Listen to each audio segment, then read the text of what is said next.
विघ्नहर्ता श्री गणेश, श्री गणेश, श्री गणेश। सुनो, तुम एक नारी हो, नारी के समान व्यवहार करो। मेरे इस असुर महानायक शुंभ के चरणों में गिर जाओ।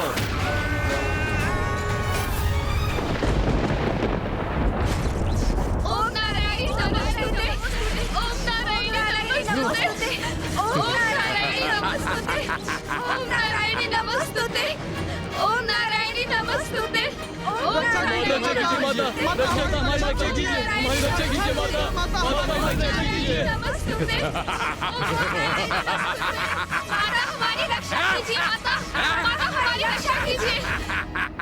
अपनी बाकी सेना को एक विशेष कार्य के लिए बचा के रखा है।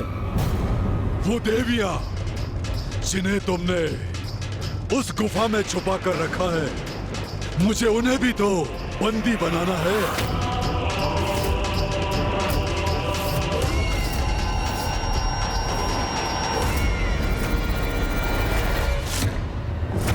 जगत जननी देवी कौशिकी, शीघ्र ही क्षमा याचना करो मेरे समक्ष, अन्यथा तुम्हारे सारे भक्तों का मैं अंत कर दूंगा, वध कर दूंगा, वध कर दूंगा, वध कर दूंगा। अपनी निर्दोष संतानों पर अत्याचार कदापि नहीं सहूंगी मैं। मूर्ख असुर, अपनी संतान की रक्षा के लिए तो मां असंभव को भी संभव कर देती। हे नारी, इस प्रकार त्योरियां चढ़ाकर टेढ़ी दृष्टि से देखना बंद करो मुझे। तुम्हारे और तुम्हारी उन देवियों के पास मेरे चरणों में गिरने के सिवाय कोई विकल्प शेष नहीं है। इसलिए चलो, समर्पण करो, गिरो मेरे चरणों में और स्मरण रखना, अपने दम्भ के कारण जितना विलंब तुम करोगी, उतना ही मेरे असुर सैनिक तुम्हारे प्रिय भक्तों को प्रताड़ित करेंगे। इसलिए अपनी पराजय स्वीकार कर मुझसे क्षमा याचना करो, क्योंकि एक समय में यहाँ मुझसे युद्ध कर तुम वहाँ अपने प्रिय भक्तों की रक्षा के लिए उपस्थित नहीं रह सकती। क्षमा तो तुझे मांगनी चाहिए दुष्ट असुर। तेरा प्रत्येक विचार, तेरे मुख से निकला एक एक शब्द तेरे दुष्कृत पापों की अनंत श्रृंखला है, जिनका प्रायश्चित तुझे करना चाहिए मूर्ख। तो बोलो देवी, माता, शक्ति और हाँ, जगत जननी, अब क्या करोगी? बोलो।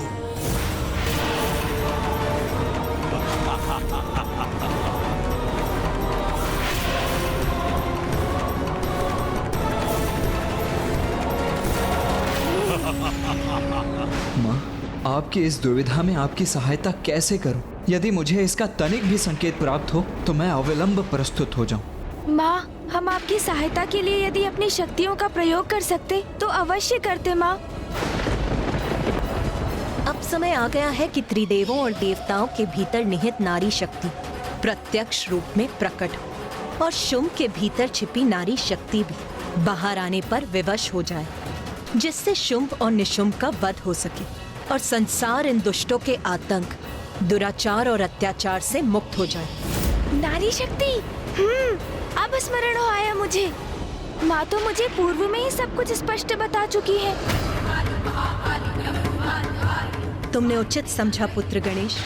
मैंने जो दायित्व तुम्हें सौंपा था, अब उसे पूर्ण करने का समय आ गया है। भैया, मुझे ज्ञात है हम माँ की सहायता कैसे कर सकते हैं। तो इसमें विलंब कैसा गणेश? हमें शीघ्र बताओ। उचित है भैया, माँ का सहायक बनने के लिए हम सभी को अपनी शक्ति अर्थात अपने भीतर छिपी स्त्री शक्ति का आवाहन करना होगा।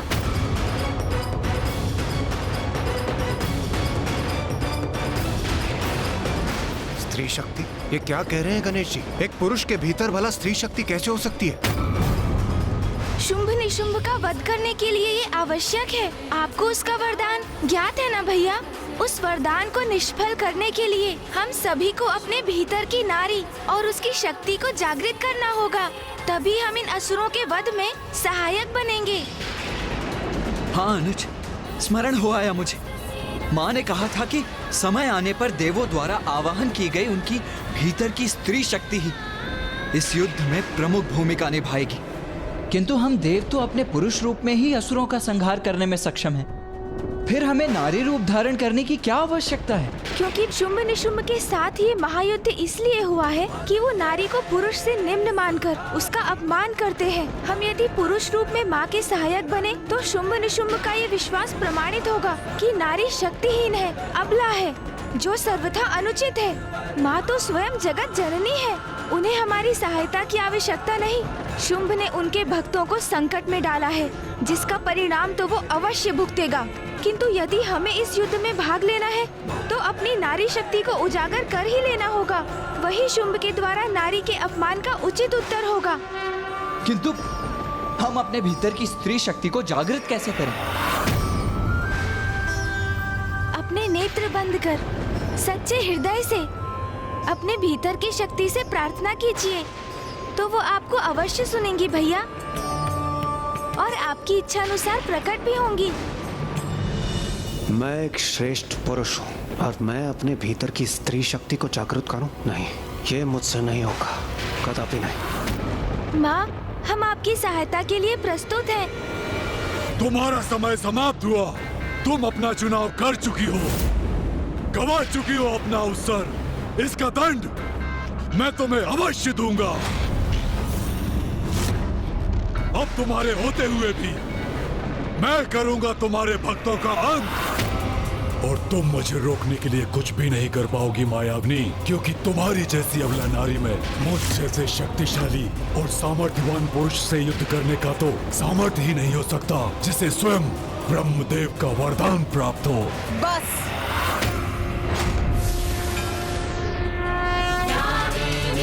सर्वभूतेषु शक्तिरूपेण संस्थिता नमस्तस्यै नमस्तस्यै नमो नमः।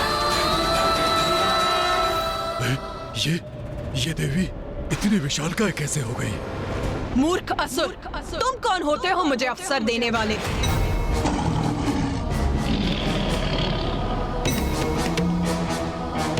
ये समस्त संसार मुझसे ही उत्पन्न हुआ है मूर्ख। मेरे ही संसार में मेरे ही भक्तों को कष्ट पहुंचाने की उद्दंडता कर रहे हो तुम इतना भी नहीं समझ सके कि मैं एक ही समय में समस्त संसार में सभी स्थानों पर उपस्थित रह सकती हूँ।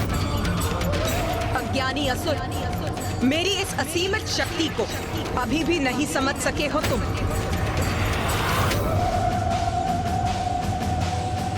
उचित है फिर, नारी शक्ति कितनी सबल है, नारी क्या कर सकती है, अब तुम्हें इसका परिचय देने का समय आ गया है।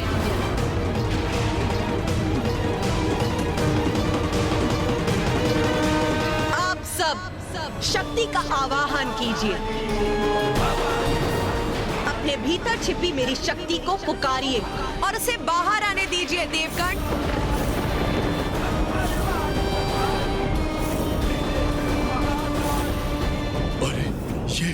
ये किस शक्ति का आह्वान करवा रही है और किससे? देवी ब्रह्माणी। देवी ब्रह्माणी, कृपया बाहर प्रकट होइए।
महेश्वरी, देवी महेश्वरी, देवी महेश्वरी।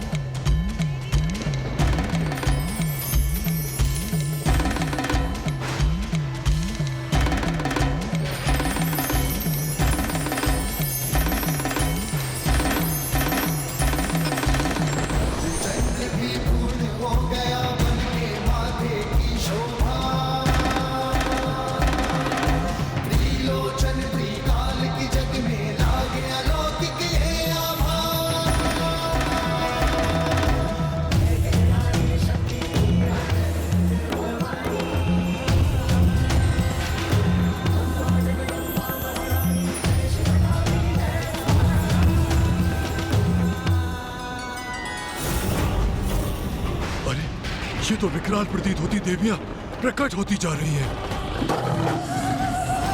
देवी कौमारी,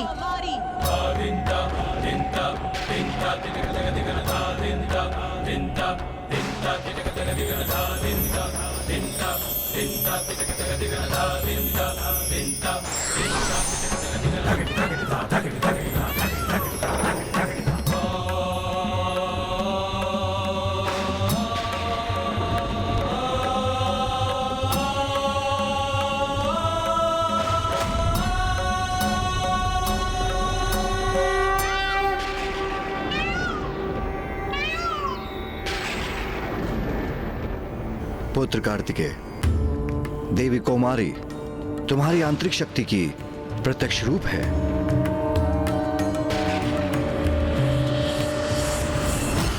विश्वास नहीं होता। देव सेनापति कुमार कार्तिकेय का भी एक स्त्री रूप है। कोई बात नहीं, कितनी भी देवियां प्रकट हो जाएं, हैं तो नारियां ही। देवी वैष्णवी, मैं देवी वैष्णवी, वाराही और नरसिंही का आवाहन करता हूँ।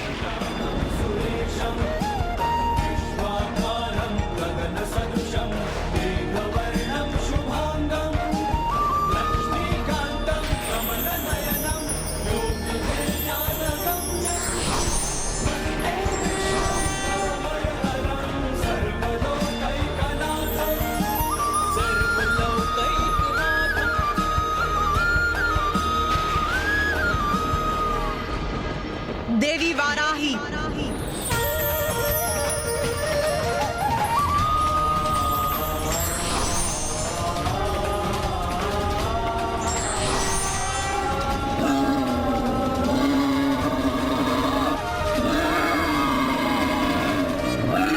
अरे इसने तो अपने हाथों में त्रिशूल धारण कर रखा है और इसकी गर्जना भी गगन भेदी है।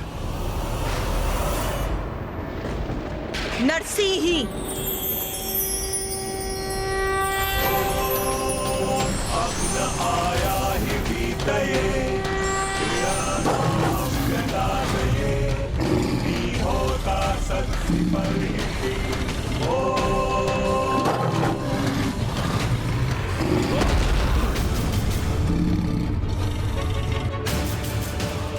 कि वो मेरा संतुलन बिगाड़ दे, असंभव।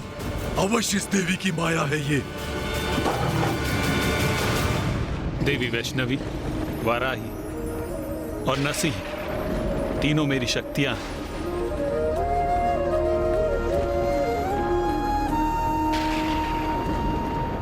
विश्वास नहीं होता। स्वयं नारायण का भी एक नारी रूप है। देवी महेंद्री, दुर्गमा सुरसमुद्री, दुर्गमा दुर्धरणी, दुर्गमांगी दुर्गमता दुर्गम्या दुर्गमेश्वरी। दुर्गमा सुरसमुद्री, दुर्गमा युगधरणी। देवराज इंद्र, अब आप सभी देवताओं को भी अपनी भीतरी शक्ति का आवाहन करना चाहिए। क्षमा कीजिए गणेश जी, किंतु मैं ऐसा करने में असमर्थ। असमर्थ हो अर्थात? आप अपने भीतर की नारी शक्ति का आवाहन करने में असमर्थ हैं? अर्थात देवराज? क्योंकि कुमार कार्तिकेय मैं एक पुरुष हूं, सभी प्रकार से परिपूर्ण पुरुष, और मेरे भीतर एक स्त्री शक्ति हो, ये कैसे संभव? देवराज इंद्र, क्या आपने देखा नहीं? महादेव, नारायण और ब्रह्मदेव, स्वयं मैंने तक देव सेनापति कुमार कार्तिकेय ने भी अपने भीतर की स्त्री शक्ति का आवाहन किया। तो फिर आपको ऐसा क्यों प्रतीत हो रहा है कि आपके भीतर स्त्री शक्ति अनुपस्थित है? क्योंकि कुमार कार्तिकेय, मैंने पहले भी कहा है, मैं एक पुरुष हूं। माँ को हमारी आवश्यकता है और आप अपने पुरुष होने के अहंकार में डूबे हैं।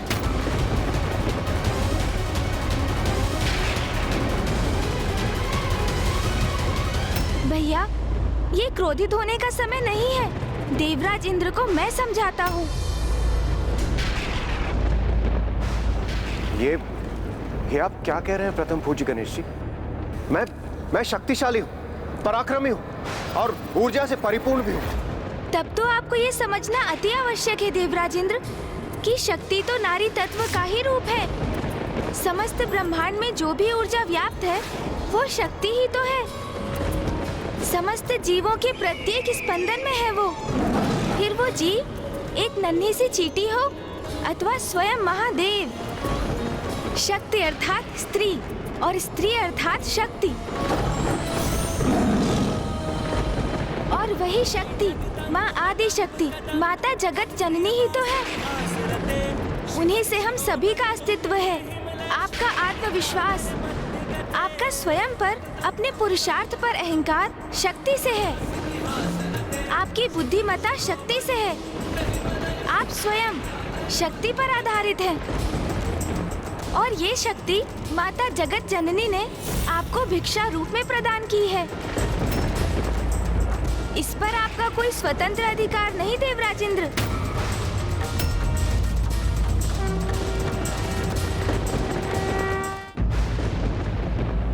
पिताश्री महादेव अपने मूल रूप में स्थिर हैं। ये तो माँ शक्ति है जो उन्हें गति प्रदान करती है। नारी में जो ई का स्वर है वो ही शक्ति है, क्योंकि उस ई के स्वर से रिक्त शिव भी शव हो जाते हैं। यदि आपको अपने भीतर की नारी शक्ति लज्जित करती है तो फिर देवराज इंद्र ये अत्यंत शोचनीय है। हाँ, क्योंकि फिर आप और शुंभ की सोच में कोई भेद नहीं। सत्य तो ये है, नारी शक्ति पुरुष को सामर्थ्य प्रदान करती है। इसलिए वो पुरुष से कहीं अधिक सामर्थ्यवान है।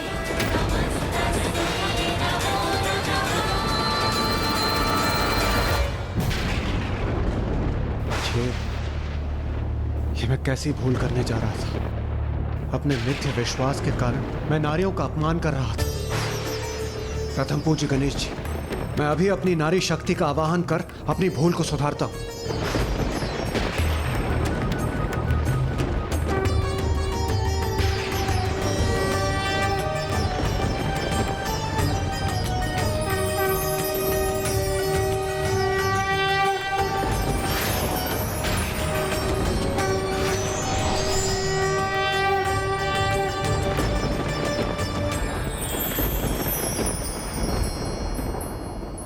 देवी महेंद्र अर्थात देवराज की शक्ति स्वरूप हैं आप।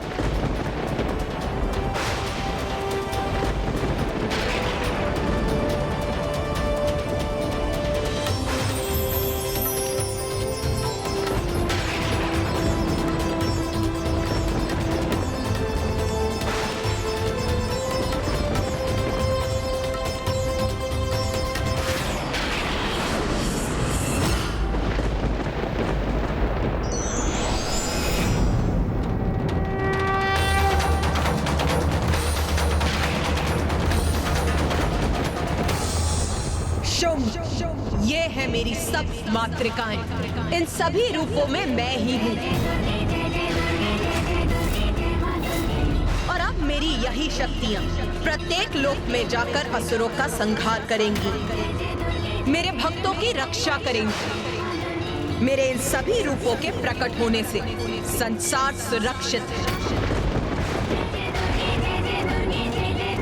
जाओ मेरी सप्त मातृकाओं और जाकर मेरी संतानों की रक्षा करो।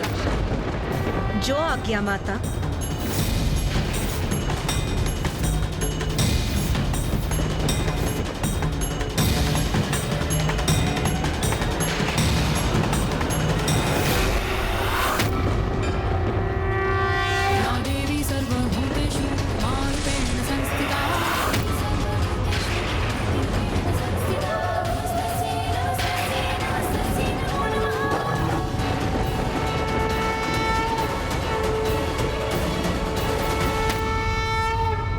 नारी ना अबला होती है न तुच्छ, ना वो कोई वस्तु है न पुरुष पर निर्भर कोई प्राणी। नारी प्रत्येक पुरुष की शक्ति है, उसके अस्तित्व का कारण। अब यही नारी शक्ति सर्वप्रथम तुम्हारे असुरों का संहार करेगी और उसके पश्चात तुम्हारा।